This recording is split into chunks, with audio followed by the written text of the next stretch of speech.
Winter had the Southern United Railroad in an icy grip.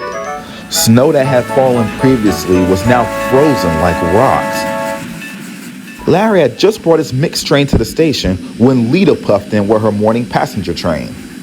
"You know, Lita," he boasted, "icy tracks are no match for me. I can handle them better than any engine." Lita raised an eyebrow and gave a playful smile. "Oh, really?" she replied slyly.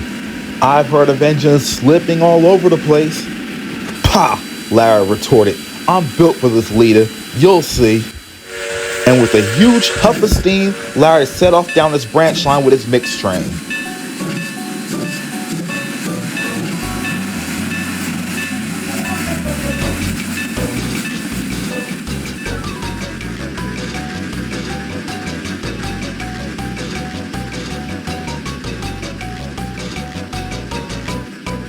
The deep crunch of steel wheels on frozen rails filled the winter landscape. Just outside the only tunnel on Larry's branch line, the tracks were particularly icy. As soon as Larry blasted into the sunlight, his wheels began to slip uncontrollably. "Oh no!" Larry shrieked. His driver fought for control, but it was no use. Larry slid through a switch, and with a loud bang, he collided with some stored hopper cars on the siding. Larry and his crew breathed a sigh of relief that the whole train remained on the rails. But the hoppers were unhappy about their unexpected wake-up call. "Hey, what was that for?" snapped one of the hoppers. "I was dreaming of a warm summer's day," groaned another. Larry felt very silly indeed. But things were about to get a lot worse for him. Sarah, who had been delayed by Larry's incident, told Lita all about it.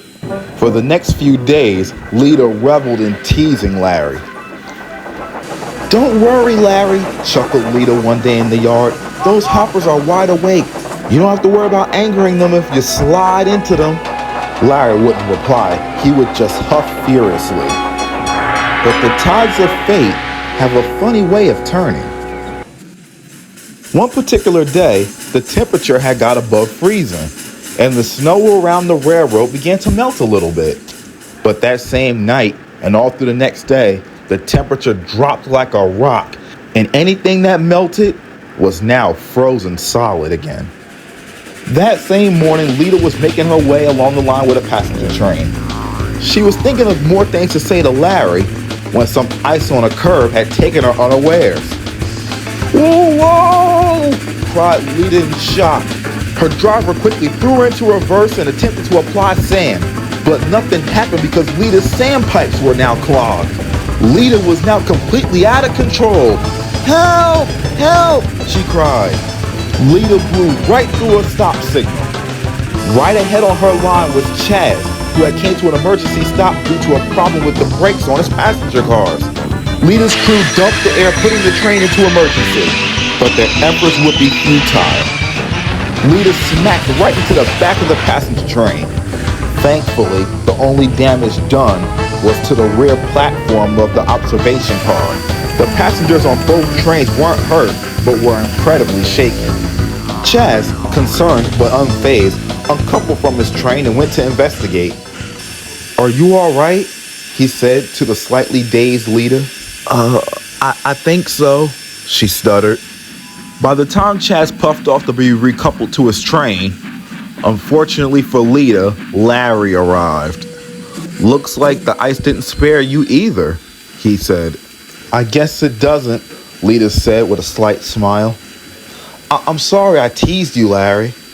And I'm sorry for being boastful in the first place. In the future, we should both be more careful with ice." On the Southern United Railroad, you've seen many different types of engines. But have you ever wondered how they all work? Well, if you did, I'm here to answer those questions. Let's start with the steam engines. Steam engines are, well, powered by steam. Their firebox heats up their boiler, which is full of water, and that creates steam. Kind of how you heat up a kettle on a stove. The steam goes into their cylinders, and when their driver pulls the throttle, that's how they're able to move. Now, there are 3 different ways to fire a steam locomotive.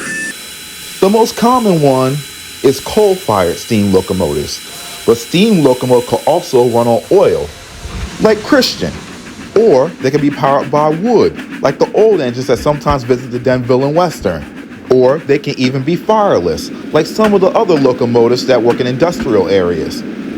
Now, we also have diesel locomotives. Diesels run on diesel fuel. Unlike steam locomotives, they don't have pistons and cylinders. They have traction motors. And they also need a battery to start up, similar to your car. The traction motors and prime mover is how diesel locomotives move. Last but certainly not least, we have electric locomotives. Electric locomotives run off of electricity. Unlike a diesel locomotive that has to refuel on diesel fuel, or a steam locomotive that needs water and coal, electric locomotives get their power from overhead wires using these things called pantographs, or from an electric third rail using these things called pickup shoes. The overhead wires and third rail get their power from substations or power plants. Electric locomotives are also quieter than steam engines and diesel engines. And while it does seem nice that electric locomotives don't have to stop for fuel, they're limited to where they could go. If a rail line doesn't have a third rail or overhead wires, an electric locomotive can't travel on it.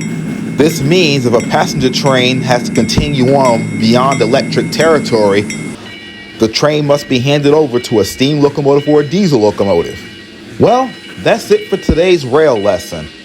Now, next time you're out by the tracks on the Southern United Railroad, you'll know which engine is which and how it's powered.